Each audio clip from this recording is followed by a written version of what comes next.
मैंने कहा था ना, कैसी भी सिचुएशन हो मोदी जी हमें घर ले आएंगे।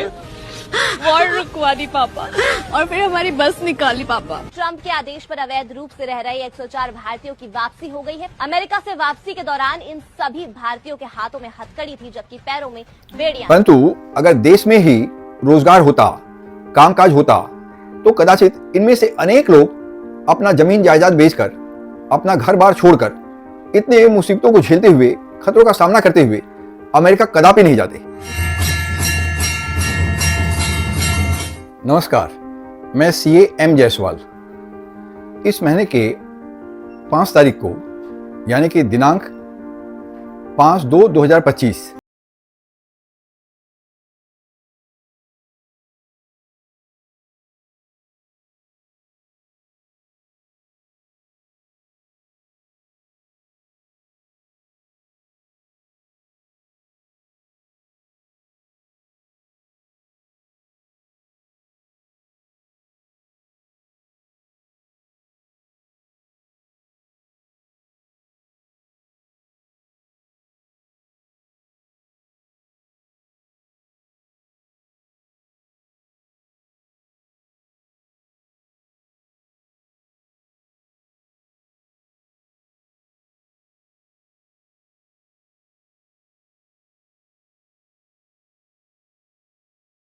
लगभग 30 से 50 लाख तक अगर भारत में इन्हें रोजगार प्राप्त होता, तो क्या ये अपना खेत खलिहान बेचकर, घर द्वार छोड़कर अमेरिका जाते?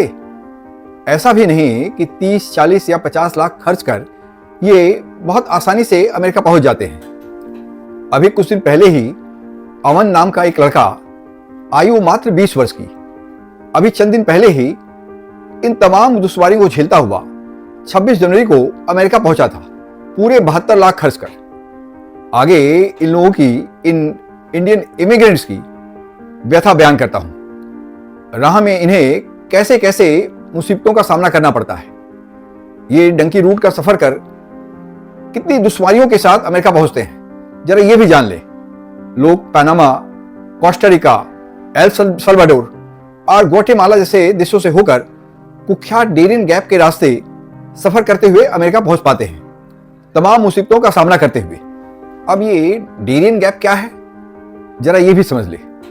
यह एक 97 किलोमीटर से, कोई 97 कहीं कहा जाता है, कहीं 106 किलोमीटर, मोटा मोटी 100 किलोमीटर का एक लंबा सफर होता है, जंगल के रास्ते, सबसे दुर्गम और खतरनाक। लोग अक्सर जंगली जानवरों, सांप बिच्छुओं का शिकार हो अपनी जान गंवा बैठते हैं। उनसे बच भी गए तो लोग अक्सर डाकुओं, स्मगलर्स और माफिया गैंग्स के हाथों अपने जानो माल से हाथ धो बैठते हैं। इन माफिया गैंग्स द्वारा बात बात पर अकारण ही किसी पर गोली दाग देना, किसी की जान ले लेना बहुत ही आम बात है। इसके अलावा नदी, नाले, दुर्गम पथरीले जंगल और पहाड़, ऊपर से मौसम की मार, कभी उमस तो कभी घंघोर बारिश। रात को तो अक्सर शरीर कपा देने वाली ठंड होती है। अक्सर ये मेक्सिको से, पनामा के बीहड़ जंगलों से होकर अमेरिका में दाखिल हो पाते हैं, अपने सुनहरे ख्वाबों को तलाशते हुए। इन सब मुसीबतों का सामना करते हुए किसी तरह अमेरिका पहुंच भी गए तो वहां पर भी उनका जीवन उतना आसान नहीं होता। अक्सर पुलिस और आपराधिक तत्वों, लोकल माफिया गैंग्स का भय बना रहता है। ये सब आखिर किस लिए? एक अदद रोजगार की तलाश में ना।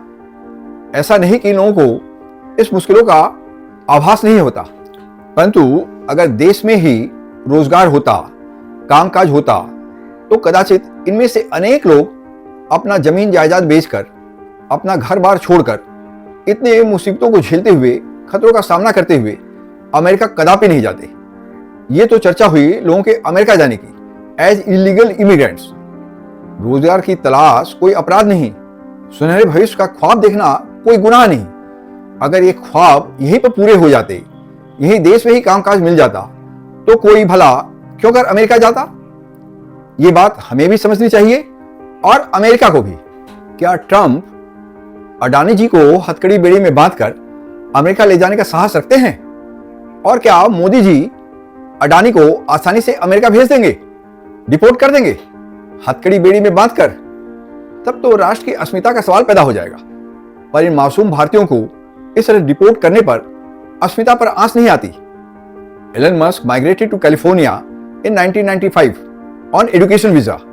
He too picked up the Canada route before migrating to America to set up his business then in the year 1999, roughly 25 years ago. Illegal or legal? मैं किसी भी प्रकार के कमेंट से बचना चाहूंगा। हाँ, वॉशिंगटन पोस्ट के अनुसार Elon Musk may have worked illegally in the US initially for quite some time. हाँ, मस्क ने जरूर इसका खंडन किया है। अमेरिका या कहें तो ट्रंप को इलॉन मस्क से कोई आपत्ति नहीं।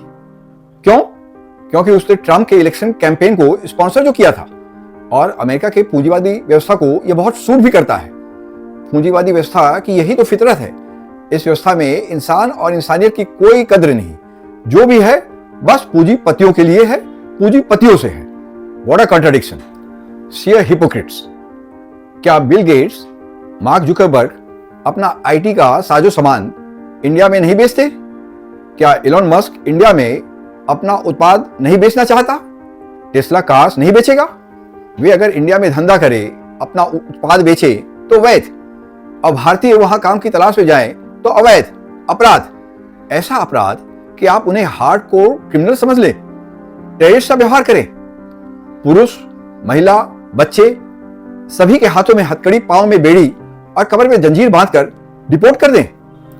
कैसी जिल्लत उठानी पड़ी होगी इन लोगों को, कितनी शारीरिक तथा मानसिक यंत्रणा इन्होंने झेली होगी। इन 104 लोगों में 19 महिलाएं और 13 बच्चे भी शामिल थे। एक बच्चा तो मात्र 4 साल का था, गोदी का समझिए। इन बच्चों का जन्म तो अमेरिका में ही हुआ था। अमेरिका के कानून के लिहाज से अमेरिका में जन्मे बच्चों को तो स्वतः ही वहां की नागरिकता मिल जाती है, परंतु ट्रंप ने कानून में संशोधन कर इन्हें भी इलीगल इमिग्रेंट घोषित कर दिया। कैसा निर्मम व्यवहार, कैसा हृदय विदारक दृष्टांत। कल्पना करिए, पुरुष हो या महिला, सबके हाथों में हथकड़ी, पैरों में बेड़ी और कमर में जंजीर। ऐसी अवस्था में लगभग 20 घंटों का सफर। किसी को बाथरूम भी जाना हो तो इसी अवस्था में, जंजीरों में जकड़े हुए। सोचकर ही शरीर में सिरहन हो जाती है, रूह कांप जाता है। कैसा अमानवीय बर्ताव। कोलंबस ने अमेरिका की खोज की थी ना 1492 में, नहीं करता तो बेहतर था। ये तब भी जंगली थे और आज भी, ये तब भी सभ्यता से दूर थे और आज भी। स्वामी विवेकानंद ने आज से तकरीबन 125 साल पहले इन्हें यूनिवर्सल ब्रदरहुड पर दृष्टांत दिया था, शिक्षा दी थी 1893 में। पर इतने वर्षों के उपरांत भी वे विश्व बंधुत्व के सिद्धांत को समझ न सके। इन्हें मानवीय संवेदनाओं, मानवीय भावनाओं का तत्व ज्ञान नहीं हो सका, इंसानियत का बोध नहीं हो सका। कैसे अमानवीय अवस्था में अमेरिकन आर्मी के एक मालवाहक जहाज में भरकर गाय बकरी की तरह ठूंस कर आप उन्हें डिपोर्ट कर देते हैं। इनमें 13 साल के 13 मासूम बच्चे और एक तो मात्र 4 साल का। आखिरकार औरतों ने क्या गुनाह किया था? बेचारे बच्चों का क्या कसूर था? फिर इन बच्चों के माता पिता उन्हें क्या जवाब देंगे जब इनकी सुनी आंखें उनसे ये सवाल करेंगी, क्यों उन्हें इस तरह हथकड़ी बेड़ी में जकड़कर फेंक दिया गया? तब वे क्या जवाब देंगे? ये सवाल तो इन बच्चों के संगी साथी भी उनसे पूछेंगे, उनके क्लासमेट्स, जब उनका एडमिशन यहाँ के किसी लोकल स्कूल में हो जाए। आजीवन पूछते रहेंगे। इस सवाल का सामना इन बच्चों को आजीवन करना पड़ेगा, परंतु इसका जवाब किसी के पास न होगा। ना अमेरिका के पास, ना इंडिया के पास, ना ट्रंप के पास, ना मोदी जी के पास, ना उन बच्चों के पास ही, या उनके माता पिता, दादा दादी, मामा नाना, किसी के पास भी। ना आपके पास और ना ही हमारे पास, किसी के पास इनके सवाल का जवाब नहीं होगा। With these words, the final wrap. Thank you.